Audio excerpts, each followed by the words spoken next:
So I started just, playing what I could, which wasn't very much at first. And people would, people would give me a dollar here and there because they felt sorry for me. Kind of like, oh, well, at least she's trying. Push it down in there, deep. It's got to be perfect. Push it down. Push it down deep. And then it got to the point where it was like, okay, well, that sounds cool. They gave me another dollar. They gave me, when it started sounding a little bit better, they started giving me a little extra money, and then it got to the point where it was like, okay, wow, and I'd actually start stopping crowds, which is cool.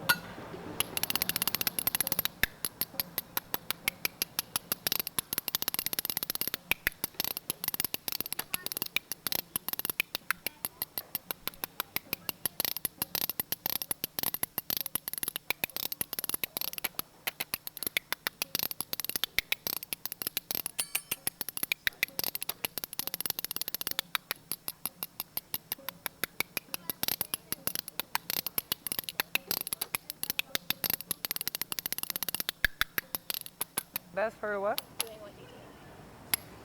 Watching people's faces. The faces that they give me is priceless. It is, man, because little kids will stop and they make their parents stop. They tug on their, I watched one kid throw a temper tantrum, just straight out screaming on the ground because his mom wouldn't let him stop and watch. Just straight up screaming, like, legs and arms kicking.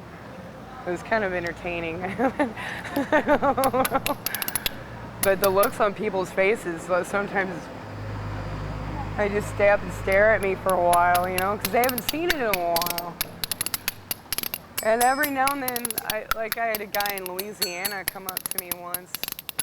I was in Baton Rouge, and he crosses the street, and he was crying. And he said, I haven't heard that in 20 years. And he gave me a $20 bill and walked off. He was crying. And I was like, wow, that's nuts.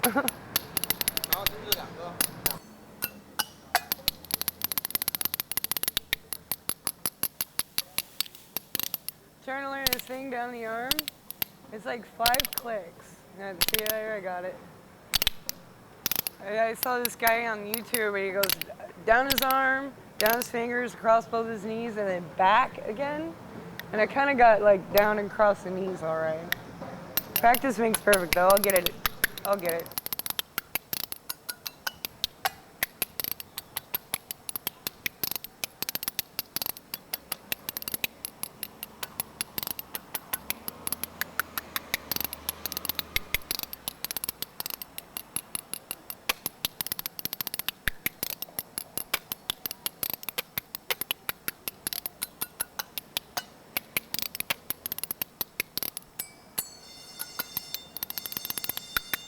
Every spoon makes a different noise.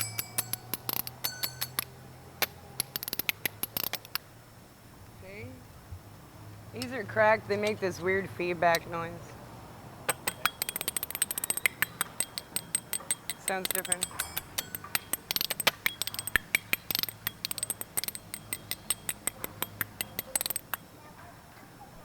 So which sound do you prefer the most? I like this.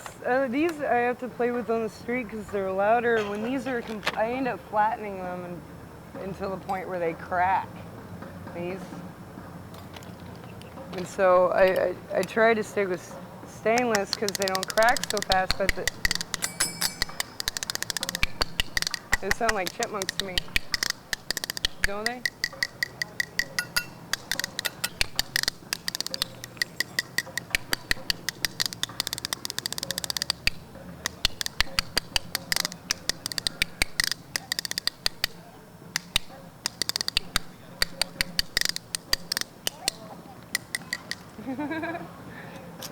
I think it's cool.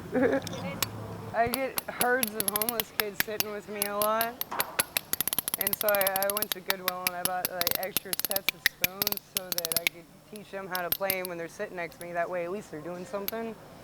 And it sounds really cool when you get 5 sets of spoons at once. That sounds really cool. And it makes them feel happy about it. That's a really great idea. And I give out sets of spoons, you know, if people pick it up and, you know. So you give out your spoons too? Yeah, I have sets of spoons that I went and bought just for that, you know, for people that learn. I think it's a good idea. Plus, it's a dying art form. Not that many people play spoons anymore.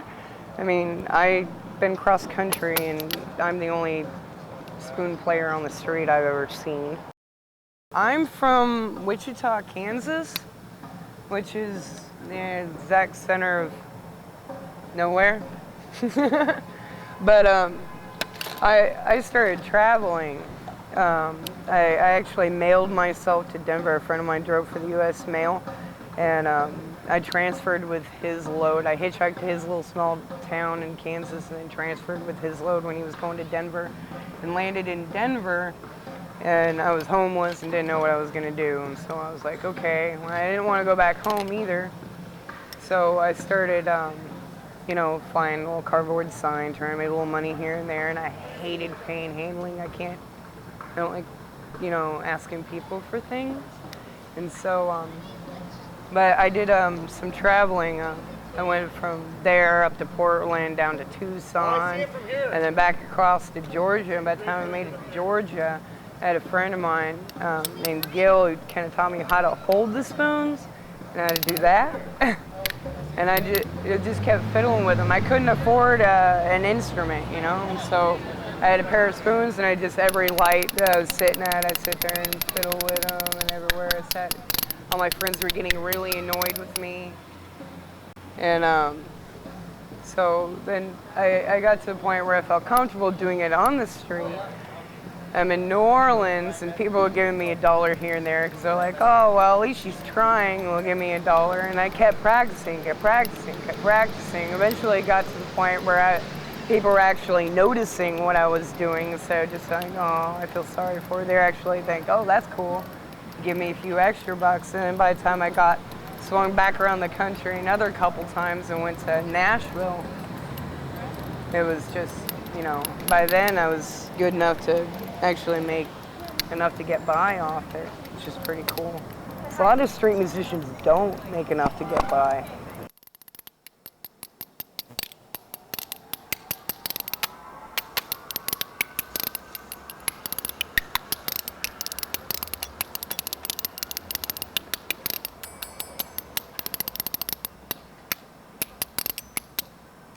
It's easy to make enough money to get by as far as eating and things like that go, but like when it comes to like getting a big purchase of things, you know, like I need a new backpack and I need like a camping backpack.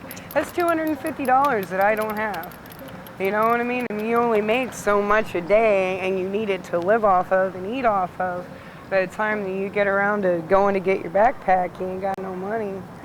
You know what I mean? It's hard to have a big lump sum. Every now and then I get lucky and somebody will drop me a $100 bill or a $50 bill or something like that. And I'll be like, hey, but, you know, the big stuff is what's hard. Coming up with the bigger stuff. Which in a lot of cases then I wait till I'm out in the middle of nowhere in little shops that need some help, like a little, you know, and ask them if I can work something off. And that works. That's always helpful. I'm all right. How are you doing? That's all good.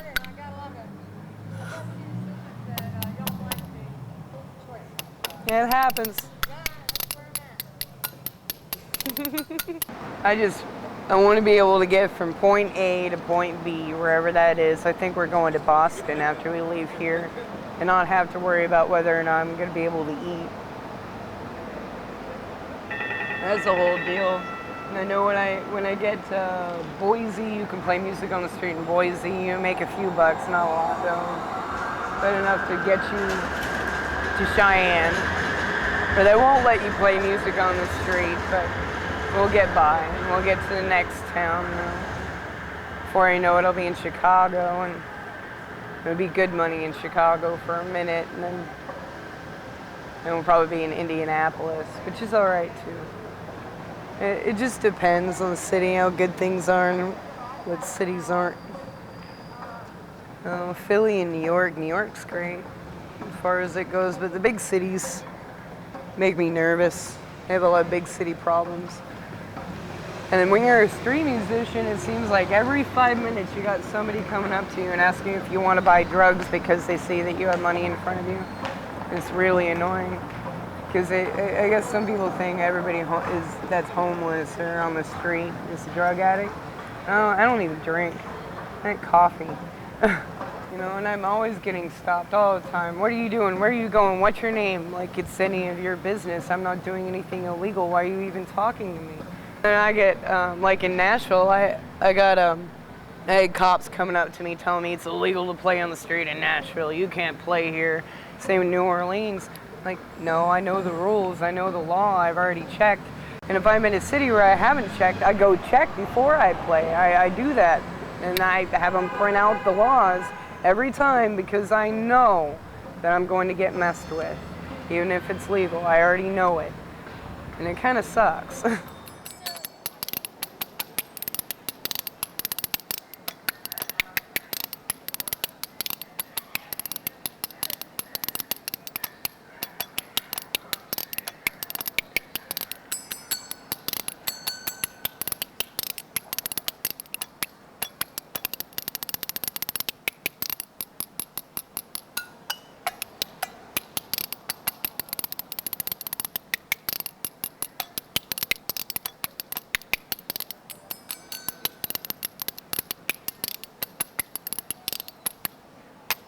I know that people in California and in Oregon, like the West Coast deal, like in the big cities, are really desensitized. You know what I mean? Like they've seen everything, you know? It's weird. You go out south and everybody stops and tells you about how their grandma plays spoons and all this stuff. Everybody stops to talk to you. What was your life prior to you hitting the streets and living your life or something? I was married for 8 years, had 4 kids.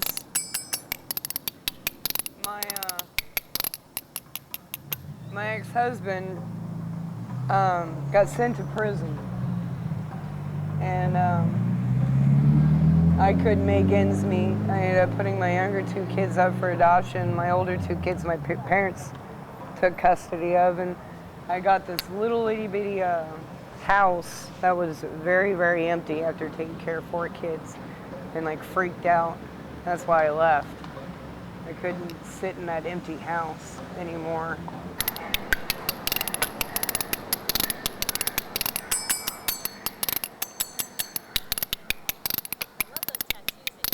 Thanks.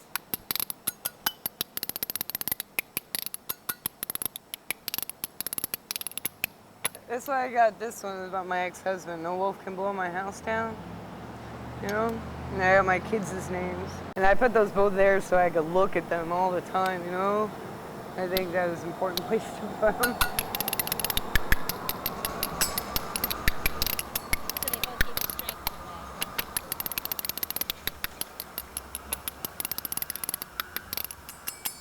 If you could change it all, would you? Say what? If you could change it all, would you?